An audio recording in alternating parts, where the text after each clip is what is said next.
Organizei a festa de formatura mais elegante que uma mãe poderia dar, só para ver meu filho se levantar e romper laços comigo na frente de todos. Depois, ele se virou e deu sua bênção ao meu marido e à amante dele. Achavam que eu faria o que sempre fiz: engolir em silêncio e limpar a bagunça deles. Mas dessa vez estavam enganados. Se o Léo não me quer mais como mãe, não vejo motivo para continuar pagando a faculdade dele, cobrindo as despesas médicas do pai, ou deixando eles morarem na casa que eu paguei. Vou tomar tudo de volta. Passei 2 semanas inteiras preparando a festa de formatura do meu filho, Léo. Cuidei de cada detalhe: centros de mesa, música, buffet, porque queria que aquela noite fosse inesquecível. Ele foi o aluno destaque da turma. Tinha na mão uma carta de admissão antecipada da USP. Quantos momentos assim uma pessoa tem na vida? Como mãe, eu queria dar a ele uma despedida à altura. Uma celebração que marcasse o fim da juventude da melhor forma possível. O que eu não percebi na época era que estava ensaiando para um dos momentos mais irônicos da minha vida. Fiquei na segunda fila, logo atrás de uma fileira de colunas de rosas, vendo o Léo caminhar até o palco depois que o mestre de cerimônias chamou seu nome. Ele usava o terno azul marinho que mandei fazer sob medida, costurado com perfeição. "Olha só ele", sussurrei para Diana, minha melhor amiga e tia postiça do Léo. "Já parece um homem feito." Diana sorriu suavemente. "Ele devia estar orgulhoso de você, Jana." Eu também sorri, mas não disse o que pensava. "Espero que esteja." Aí, o Léo falou: "Tenho 2 anúncios para fazer hoje." Disse alto e claro. O microfone deu à voz dele um tom mais nítido que o normal, quase artificialmente agudo. Imaginei que ele ia nos agradecer, aos pais. No mínimo, achei que reconheceria os anos de esforço que dediquei para construir o futuro dele, mas o que veio em seguida foi como um tapa na cara. Primeiro, decidi cortar laços com a Jana. Ela não é mais minha mãe. A sala, cheia de conversas suaves e uma música leve de Villa-Lobos ao fundo, congelou. Copos de champanhe pararam no ar, sorrisos ficaram pela metade. Ninguém sabia como reagir. Eu fiquei lá, em silêncio. E de repente o mundo inteiro silenciou. O Léo não parou. A voz dele era firme, ensaiada, como se estivesse lendo uma declaração preparada. Segundo, quero oferecer todo o meu apoio à relação entre meu pai e a dona Marta. Espero que nossos amigos e familiares possam aceitar e abençoar o futuro deles juntos. Meus ouvidos começaram a zumbir. Eu ouvia as respirações entrecortadas dos convidados próximos, o tilintar de taças, o eco do meu coração caindo num vazio profundo.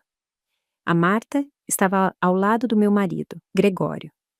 Os olhos dela estavam vermelhos, as mãos se contorcendo nervosamente. Ela mordeu o lábio e baixou o olhar, se fazendo de vítima, como se tivesse sido pega de surpresa. O Gregório ficou lá, quieto, sem negar nada, sem explicar, só dando um tapinha nas costas da Marta, um apoio silencioso a tudo que o Léo tinha acabado de dizer. Aí, a Marta soltou um soluço dramático, virou e saiu correndo da sala, tapando a boca como se tivesse sido humilhada. O Gregório foi atrás, como o cavalheiro de um romance barato. Eu não conseguia respirar. Minhas pernas fraquejaram. A Diana me segurou pelo braço bem a tempo. Tentei falar, mas minha garganta travou. O Léo me encarou com uma expressão fria, vitoriosa. As palavras dele cortaram o ar como um veredicto final. "Você devia viver com seu dinheiro, Jana. Pessoas como você não merecem ter uma família." Agarrei a cadeira mais próxima, os dedos dormentes. Em minutos, perdi um filho, um marido e tudo que achava que tinha construído. Anos de sacrifício jogados fora com uma frase. Atrás de mim, a voz da Diana ecoou como um grito de guerra. "Seu moleque desgraçado!" Ela se colocou na minha frente como uma leoa, me escondendo das vistas, a voz cheia de fúria. "Que diabos está errado com você, Léo? É a sua mãe que está ali. Tudo que você veste, come, cada aula, cada oportunidade você tem porque ela ralou por você. Você faz ideia do que isso significa?" O Léo bateu na mesa, impassível. Ninguém pediu para ela fazer isso. Ela fez por ela mesma. Uma mãe de verdade fica em casa, constrói uma família. Não alguém que está sempre trabalhando, sempre fora, fingindo que está salvando o mundo. A Marta manteve essa família unida, não ela. Eu nem sabia como tinha chegado a esse ponto. Lembro de segurar ele enquanto passava febre, correndo para o pronto-socorro no meio da noite. Lembro de escrever o primeiro discurso dele no primário. Lembro de fazer malabarismos com clientes, pedindo todos os favores possíveis para conseguir o professor certo quando ele entrou no ensino médio. Mas ele não lembra de nada disso. Apagou tudo. Naquela noite, não disse mais uma palavra. Deixei a Diana me levar para fora do salão que passei semanas decorando com cada flor e tecido escolhidos com carinho. Atrás de mim, ouvia os sussurros, o silêncio do Gregório, a governanta se afastando como se não quisesse fazer parte das consequências. Sei que isso não começou naquela noite, mas terminou ali. Foi a gota d'água. A partir daquele momento, parei de tentar provar que podia ser a mãe que eles exigiam. Percebi que algumas famílias deixam de ser lar há muito tempo. E alguns filhos deixam o coração para trás no momento em que você começa a partir o seu por eles. Tem momentos na vida que você sobrevive só com coragem. O meu começou quando o Léo tinha 2 anos e não parou por mais de uma década. Eu lutei com unhas e dentes nesses anos. E quando finalmente consegui respirar, mal tinha construído uma vida que parecia um sucesso. Naquela época, o Gregório trabalhava como gerente de projetos numa construtora pequena no Rio. Ele se esforçava, mas a gente sempre estava atrasado com as contas. O Léo, que tinha acabado de fazer 2 anos, estava naquela fase de criança pequena, totalmente dependente. E eu? Eu empurrava um carrinho de comida pela Avenida Paulista, entregando almoços quentes para os escritórios. O carrinho era um projeto que comecei com a Diana, minha melhor amiga. Construímos do zero, e os primeiros dias foram brutais. Preparávamos tudo na garagem de uma amiga, acordávamos às 4 da manhã e passávamos o dia inteiro vendendo comida nas esquinas, no frio ou no calor. Depois da correria do almoço, eu corria para casa, limpava, dava banho no Léo, colocava ele para dormir e mergulhava na contabilidade, no estoque, nos preparativos para o dia seguinte. Era uma máquina sem botão de pausa, sem apoio, e nada disso foi visto, nada disso foi valorizado, nem pelo Léo. Ele não lembra da empresa que fundei depois, não lembra da parte em que juntei o dinheiro da creche usando botas de trabalho baratas e carregando panelas de sopa no meio de uma tempestade. Mas, no fim, o carrinho de comida deu certo. Conseguimos contratos para fornecer comida para algumas empresas de tecnologia em São Paulo. E, finalmente, não precisávamos mais estar lá o tempo todo. Registrei a empresa, construí uma marca, contratei os primeiros funcionários. Pela primeira vez, consegui tirar férias inteiras com o Léo. Mas a vida tem um jeito de te dar um soco bem quando você começa a se levantar. O Gregório sofreu uma queda numa obra. A lesão causou um dano nervoso permanente. De uma hora para outra, ele passou de provedor da família para alguém que precisava de cuidados 24 horas por dia. O Léo tinha só 7 anos. Eu precisava decidir, abandonar tudo e virar cuidadora em tempo integral ou dobrar a aposta e me tornar a mulher que realmente podia carregar o futuro dele sozinha. Escolhi a segunda opção. Comecei a sair de casa às 6 da manhã e voltar depois das 9 da noite, 6 dias por semana. Na maioria das vezes, dependia das câmeras de segurança para ver se o Léo tinha feito a lição de casa, se o Gregório tinha tomado os remédios, se alguém lembrava de desligar a secadora. Esse período foi como viver com o coração encharcado de vinagre, azedo, ansioso, com uma dor constante.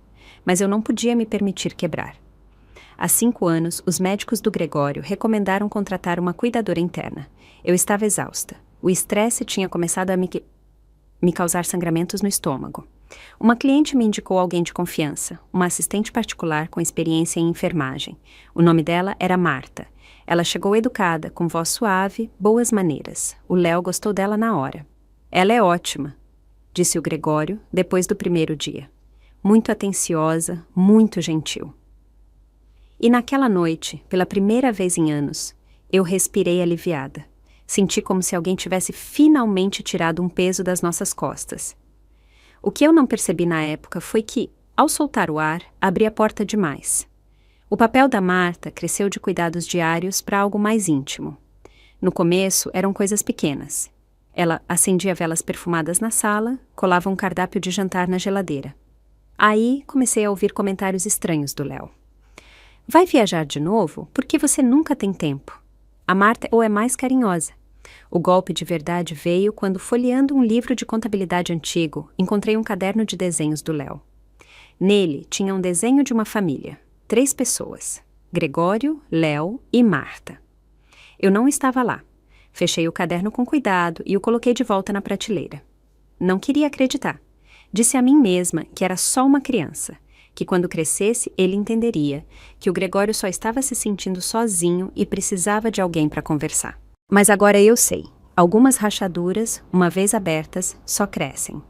Quando percebi que a Marta não era só uma cuidadora temporária, ela já estava há 3 anos morando na nossa casa, 5 anos trabalhando para nós, e ela e o Gregório tinham criado uma conexão silenciosa. O Léo a tratava como uma segunda mãe, ou talvez a única. E eu, a mulher que construiu aquela casa, que a manteve de pé, que pagou cada conta, cada dívida, virei a estranha, a fria, a que não entendia.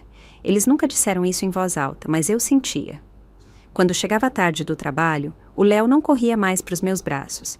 Ele só ficava sentado na bancada, comendo uma sobremesa que a Marta tinha feito, e perguntava com indiferença: "Já jantou?" Com o tempo, comecei a ter medo de voltar para casa. Medo de entrar na casa que construí do nada, só para encontrá-la quente e viva, mas não para mim. Como se eu fosse uma visita numa casa alheia, sem convite. Ainda achava que podia consertar, que só precisava de mais tempo, mais esforço, que um dia o Léo veria na verdade. Mas quando ele subiu no palco e disse: "Não considero mais a Jana minha mãe", eu finalmente entendi.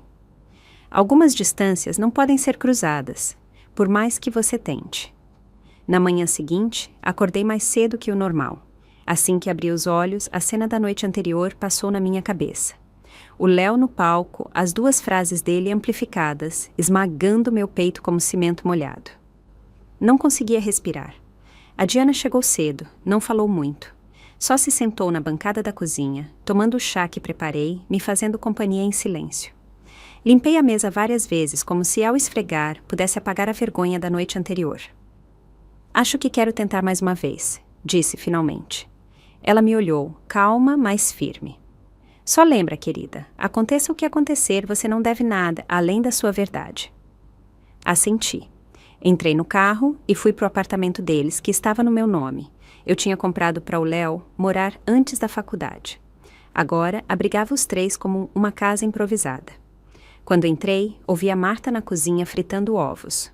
O Gregório estava na mesa vendo TV. O Léo estava num banquinho, de pijama, mastigando uma torrada. Ninguém se levantou. Ninguém disse "Oi". "Léo", falei com a maior calma possível. "Posso falar com você a sós?" Ele nem levantou a cabeça, continuou mastigando. "O que quiser dizer, fala aqui."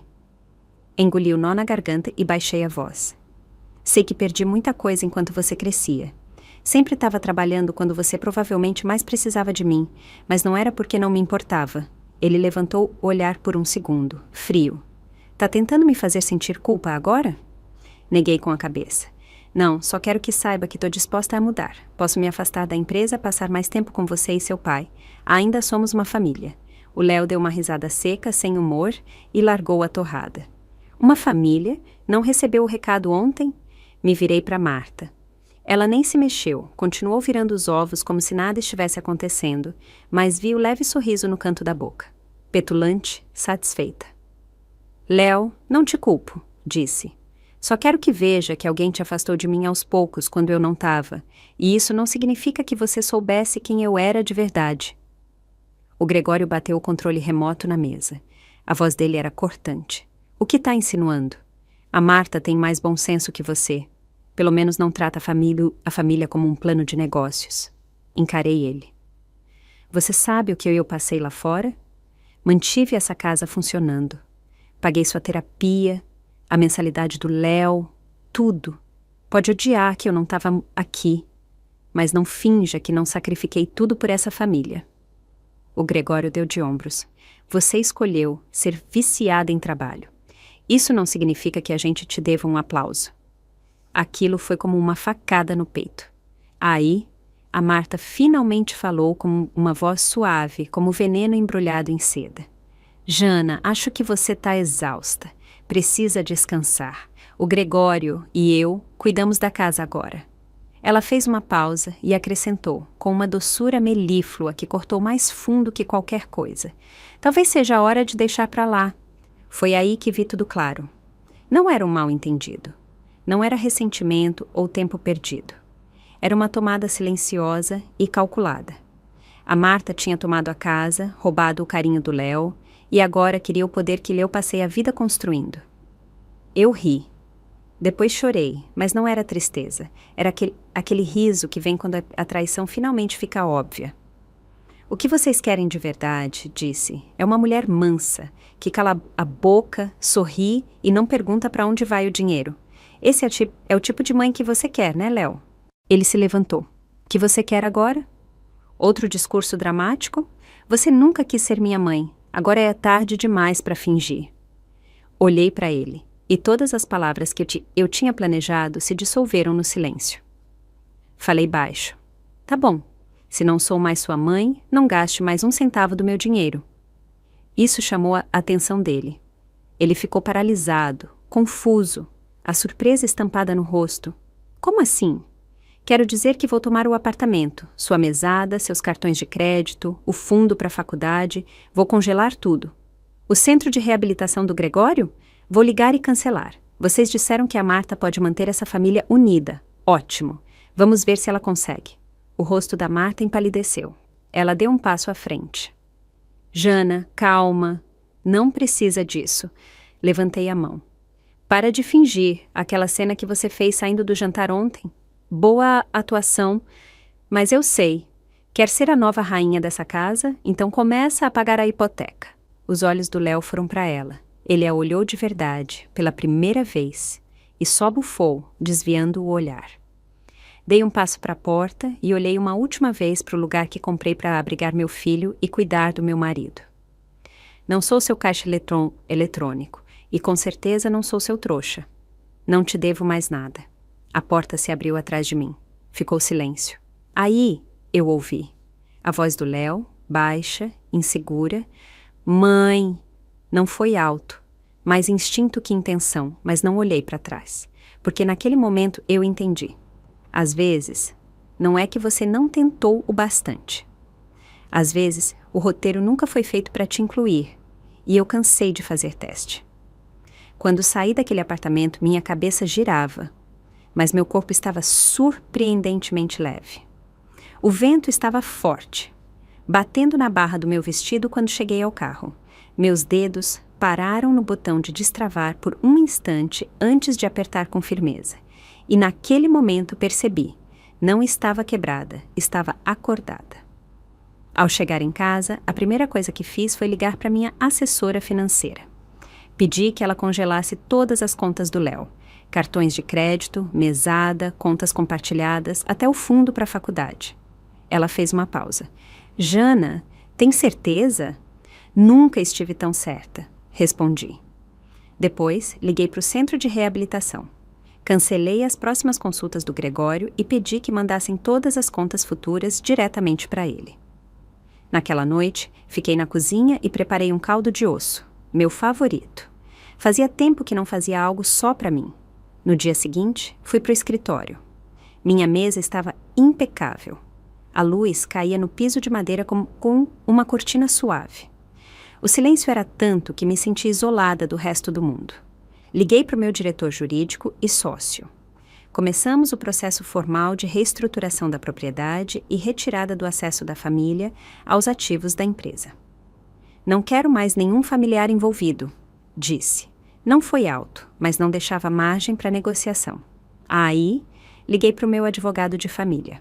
Tô pronta para começar o processo de divórcio o quanto antes. Ele hesitou. Jana, tem certeza absoluta que é isso que quer?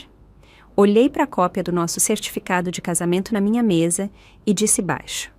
Faz tempo que tenho certeza. Hoje, finalmente parei de duvidar de mim mesma. Fiquei trabalhando até tarde naquela noite. Quando finalmente fechei o notebook, me sentei perto da janela e vi as luzes da cidade piscando. Os faróis dos carros na Avenida Paulista se moviam como um rio. Ao longe, no Porto de Santos, um farol piscava sem parar. e, pela primeira vez em anos, uma sensação de calma começou a se espalhar dos meus ombros para o peito. Sabia que precisava sair daquela casa, não porque não pertencesse mais ali, mas porque ela nunca tinha me acolhido de verdade. Na manhã seguinte, arrumei uma mala pequena e meu notebook e dirigi para o norte, para um apartamento que comprei anos atrás, pensando que seria meu refúgio quando me aposentasse. Não era grande, mas era tranquilo. Quando abri as janelas, vi o mar. Não contei para ninguém que estava indo. Não deixei bilhete. Não olhei para trás para a casa pela qual sacrifiquei 15 anos da minha vida, embora estivesse prestes a colocá-la à venda. Não tinha mais nada lá que pudesse levar comigo. Não liguei a TV, não chequei o celular.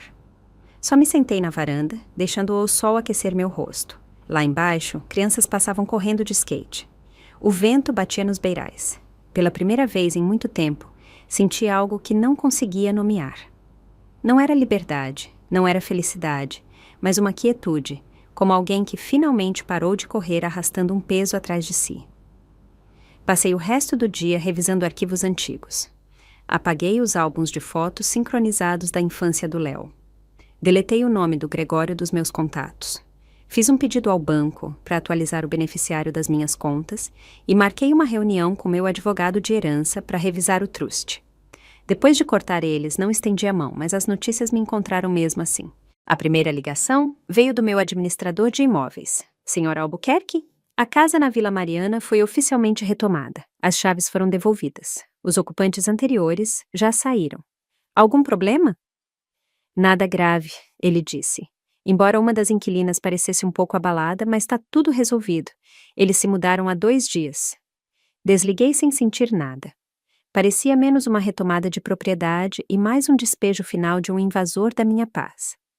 Quando a Diana passou por lá, trouxe um presente especial. Uma foto impressa da Marta com um uniforme de supermercado, empurrando um carrinho de reposição. O Gregório estava curvado perto do caixa, apoiando a perna machucada, com a cara amarelada. Parecem uma cena cortada de uma série ruim, riu a Diana tomando um gole de café. A Marta está colando etiquetas de desconto. O Gregório empurrando carrinhos. Ainda acham que tem disposição para romance? Não respondi, só dei um leve sorriso. Porque o karma nunca precisou da minha ajuda. Ele sempre chega na hora certa. Dizem que agora eles estão alugando um duplex velho na periferia. O jardim está cheio de mato seco.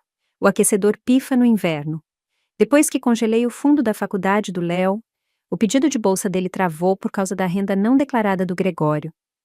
A bolsa caiu, as notas dele despencaram e agora até a admissão dele está em risco.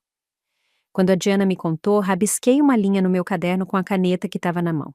Ele nem apareceu na competição estadual de matemática, ela disse. Ano passado, você contratou um formado pela Unicamp para treinar ele. Assenti. Não estou me vangloriando, Jana. Ela acrescentou, suavizando o tom. Mas ele precisava cair assim, precisava aprender. Sem o seu colo, ele não se vira. Naquela tarde, marquei um spa. Massagem e tratamento facial. Quando me deitei na cadeira e fechei os olhos, o único som era o zumbido suave de um violão tocando ao longe e a névoa leve da aromaterapia. Foi a primeira vez em anos que deixei tudo de lado. O trabalho, a maternidade, o casamento, para simplesmente existir para mim mesma. Enquanto me trocava para ir embora, meu celular vibrou. Gregório. Não atendi. 3 minutos depois, um e-mail chegou na minha caixa de entrada. Remetente, Gregório. Assunto, negociação. Abri. Era uma carta desconexa, mal escrita, claramente reescrita uma dúzia de vezes. Os primeiros parágrafos apelavam para o passado. Já fomos marido e mulher, o Léo precisa de estabilidade. O meio ficava meio culpado. Você ainda é o pilar financeiro dessa família. E a última linha mostrava a cara. 10 mil por mês. Parcelas para os gastos do Léo e minha reabilitação. Dei uma risada curta e cliquei em encaminhar, mandando para o meu advogado com o assunto. Por favor, redija uma resposta formal. No dia seguinte, pedi para minha assistente marcar um encontro com o Gregório na cafeteria do térreo do meu escritório. Não queria ele no meu espaço de trabalho. Aquele lugar era limpo, intocado, e ele não merecia sujá-lo. Ele apareceu com um casaco de lã velho, o rosto pálido e descarnado, o cabelo despenteado. Assim que sentou, tossiu de leve, tentando parecer digno de pena. Jana, o Léo não tá bem. A Marta tá sob muita pressão. Não me mexi, só olhei para ele. Ele deu uma risadinha seca e foi direto ao ponto. Você sabe que o Léo ainda tá na escola, mesmo sendo maior de idade?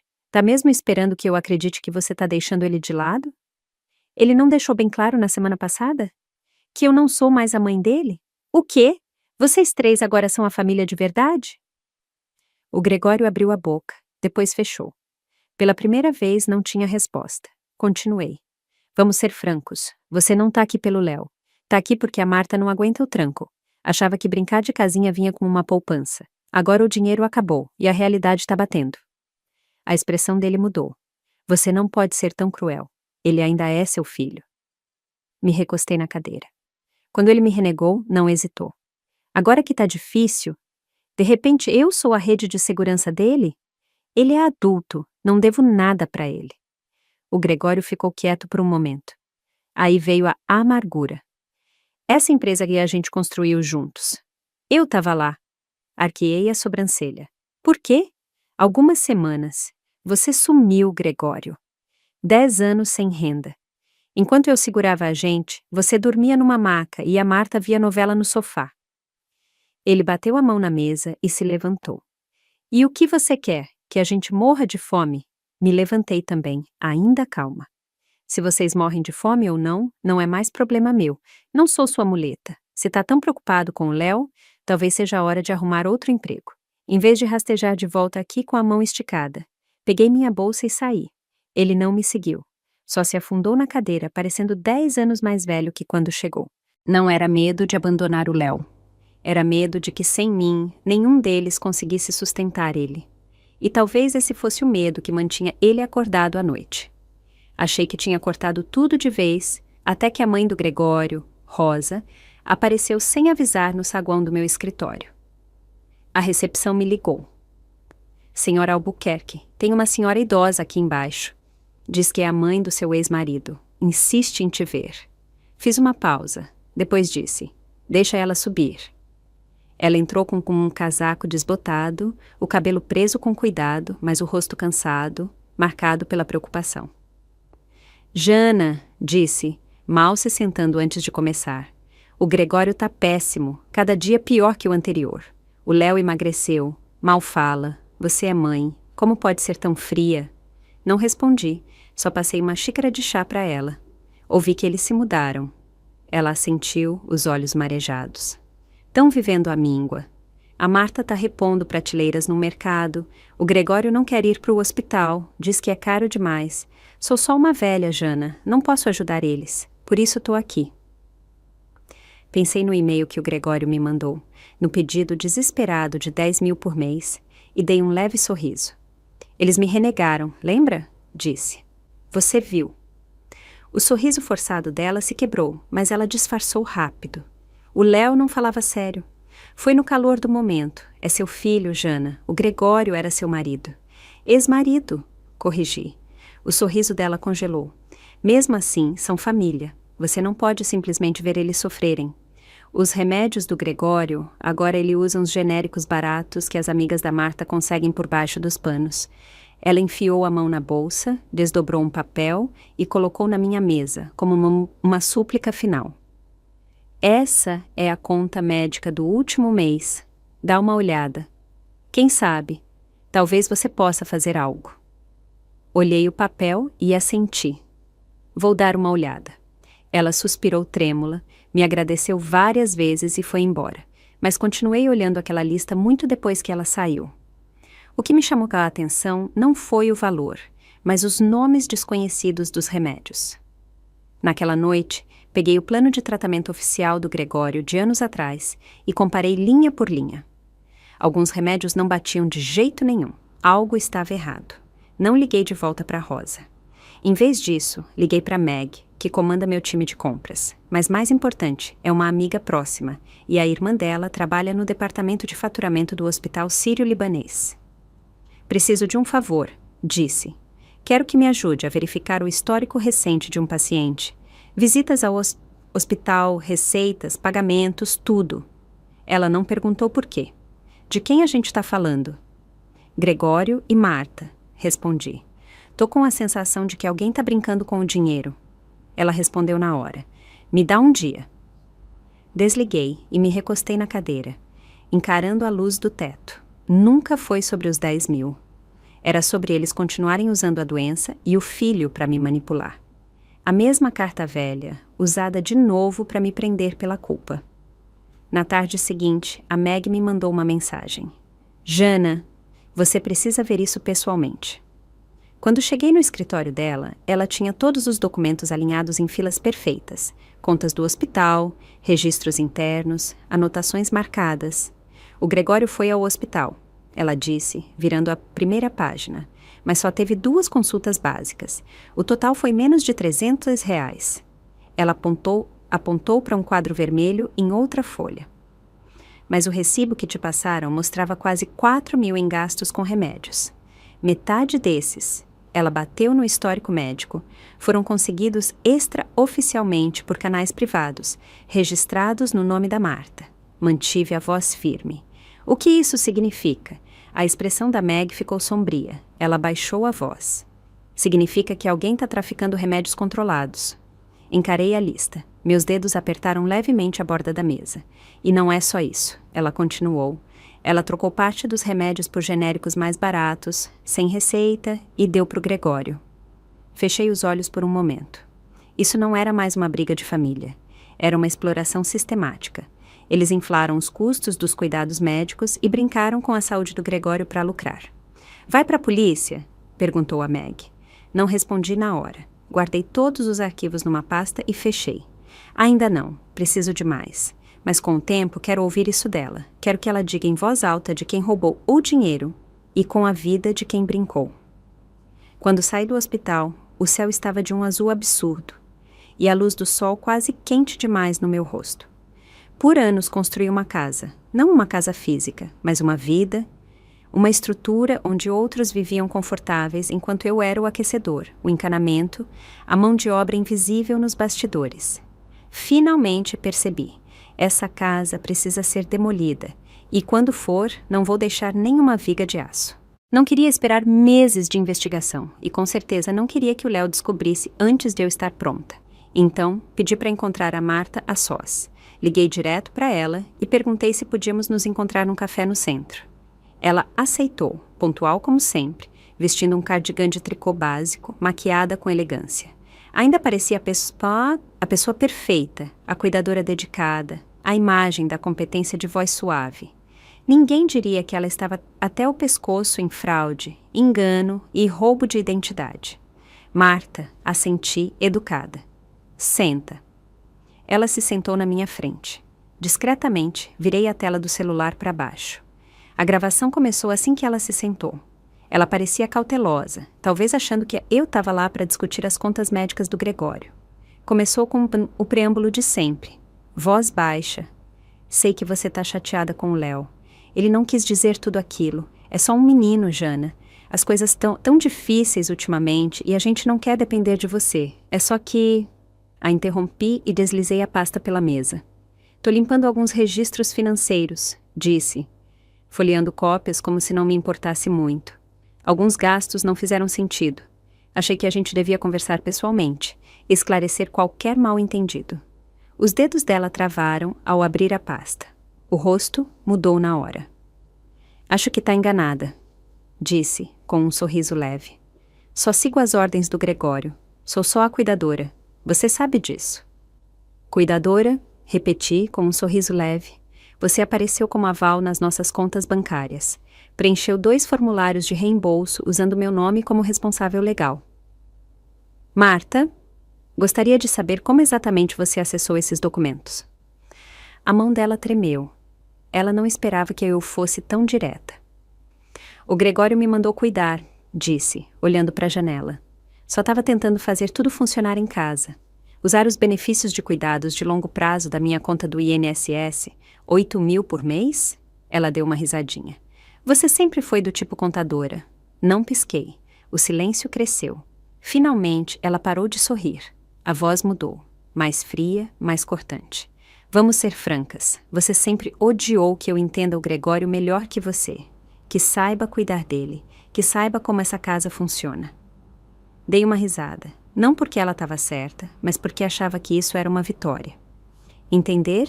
Disse, baixo, não torna o que você fez legal. O rosto dela se contraiu, a confiança vacilou. Pedi para um farmacêutico revisar todos os remédios que você pediu, continuei. Me custou 8.000, 3 eram para insônia. 1 era para artrite crônica. O Gregório não tem nenhuma dessas condições. Ela lambeu os lábios secos. Ele não tem dormido bem. Para onde foram os remédios, Marta? Perguntei, a voz gelada. Ela não respondeu, porque a verdade não era mais dela. Pertencia às provas e, em breve, pertenceria ao tribunal. E para que me trouxe aqui? Perguntou, baixando a voz, com um tom desafiador. Para reviver um drama do passado ou tá negociando algo? Não me abalei. Só quero que você me diga, quanto dinheiro você tirou do Gregório nesses anos todos? Ela não respondeu na hora. Os olhos dela percorreram meu rosto, como se tentasse calcular o quanto eu já sabia. Aí, deu de ombros levemente. Tá bem, já que quer honestidade. O tom dela era leve, quase casual. Desde o derrame dele, cuidei de tudo. Remédios, terapia, comida, mantive ele estável. Evitei que ele desmoronasse. Cuidei dos formulários, das reuniões, das mentiras que encobriram sua ausência. Ela se inclinou, baixando a voz num sussurro, como se estivéssemos trocando segredos, não acumulando provas. Tirei dinheiro das contas dele, sim, mas eu mereci. Ele me disse que eu merecia, que você era só um salário sem coração, que ele precisava de alguém verdadeiro do lado dele. As unhas dela batiam na mesa, rítmicas, debochadas.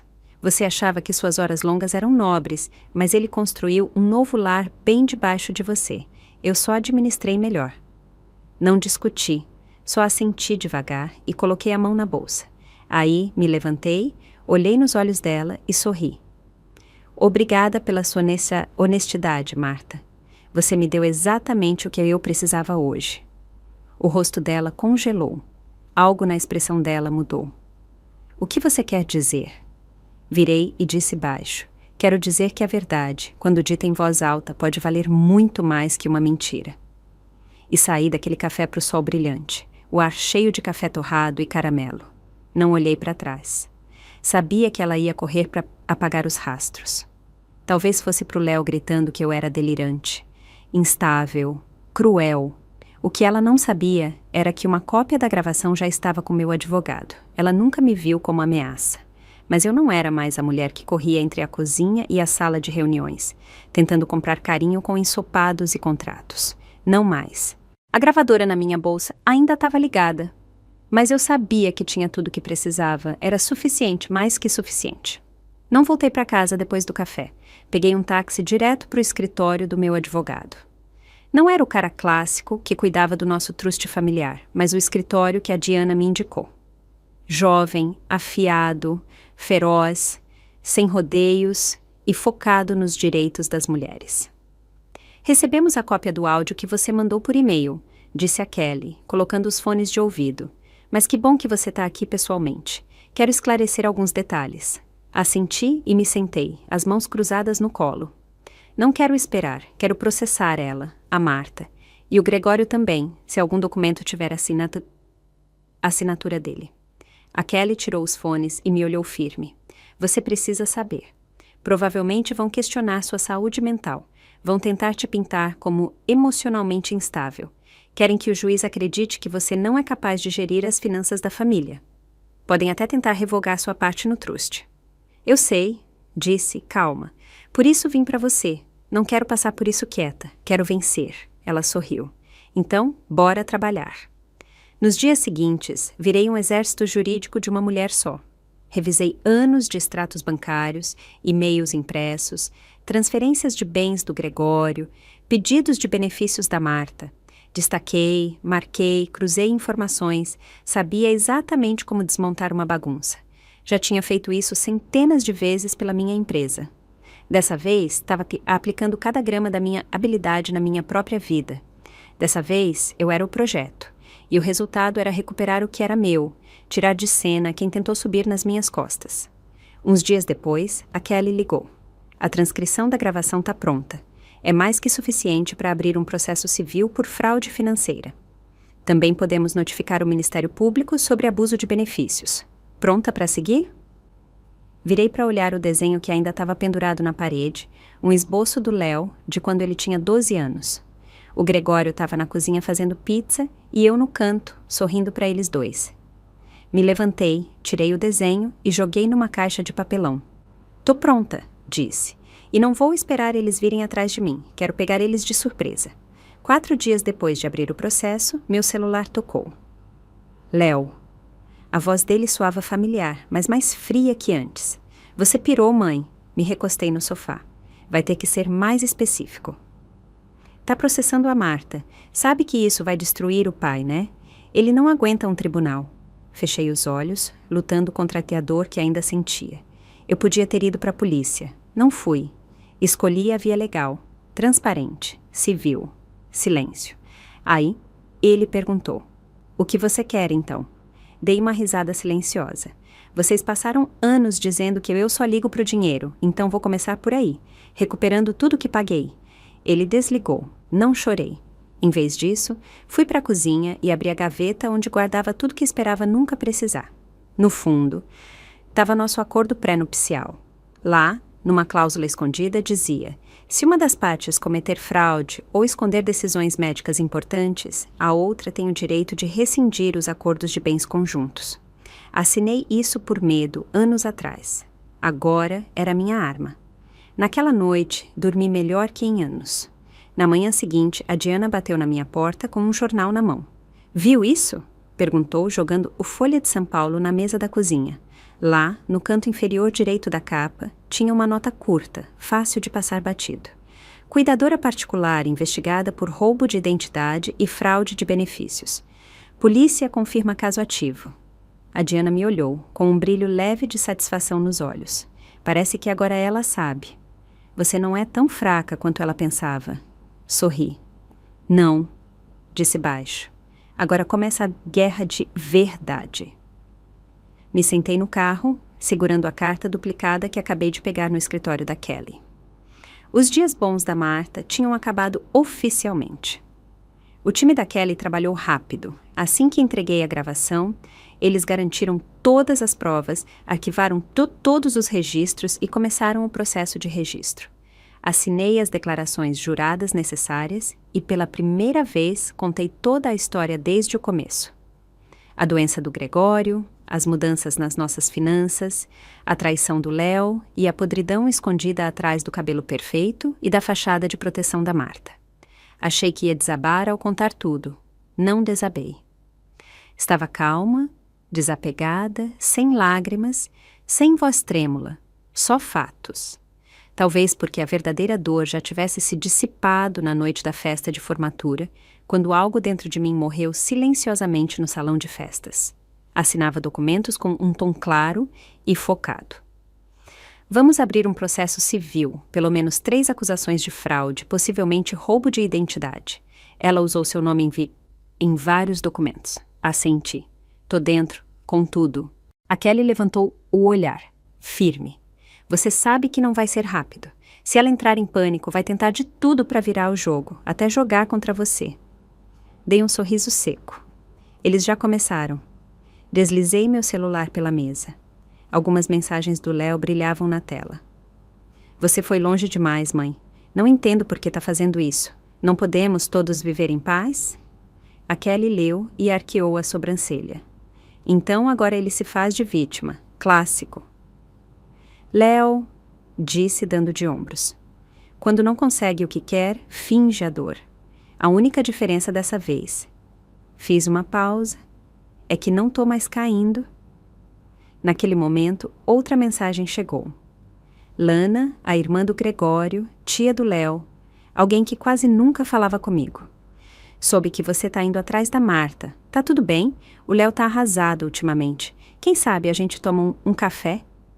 Fiquei olhando a mensagem por uns segundos e virei a tela do celular para baixo. A Kelly perguntou.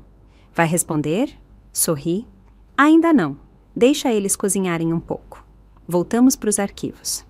O assistente jurídico da Kelly descobriu algo novo. A atualização do poder notarial que o Gregório supostamente assinou, nomeando a Marta como responsável por decisões, nunca passou pelos canais legais certos. Sem assinatura médica, sem testemunha legal, sem cartório, disse a Kelly, mostrando o original.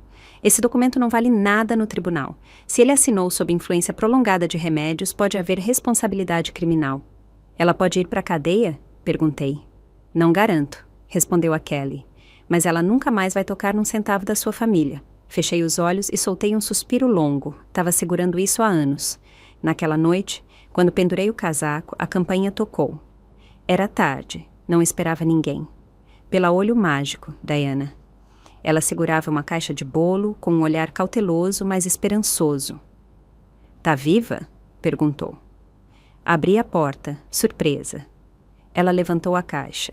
Pensei que provavelmente pulou o jantar. Trouxe algo doce. Fiquei parada por um instante. Aí, sem dizer nada, dei um passo para o lado para ela entrar. Nos sentamos na cozinha, como em 100 outras noites. Ela cortou o bolo, preparou o chá e deixou o silêncio nos envolver primeiro, preenchendo o espaço onde a dor e a raiva moraram por tempo demais. Finalmente perguntou: "Você vai mesmo levar eles para o tribunal?" Assenti. Não me deram outra escolha. Ela não discutiu, não me deu sermão. Só encheu minha xícara com mais água quente. Então não ouse amolecer. Olhei para o vidro, murmurando: "Bondade é para quem merece. O Gregório não. Quanto ao Léo, dou uma última chance, mas isso não significa que vou me anular." Ela não respondeu, só ficou sentada do meu lado, em silêncio, firme. Na manhã do julgamento, me sentei à mesa da acusação, as mãos ao redor de uma xícara de café ainda quente. A sala do tribunal era pequena, com 3 fileiras de cadeiras para o público e persianas que projetavam raios de sol no chão. O Gregório estava internado fazia quase 1 mês. Antes disso, a Kelly ajudou a finalizar o divórcio. Sem drama, sem gritos, só uma caneta com tinta quase acabando para assinar. Fechamos todas as contas conjuntas, congelamos as transferências do seguro ligadas a Marta e bloqueei meus bens.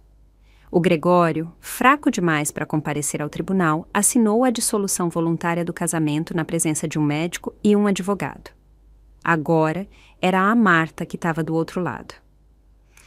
"A ré entende as acusações contra ela?" perguntou o juiz.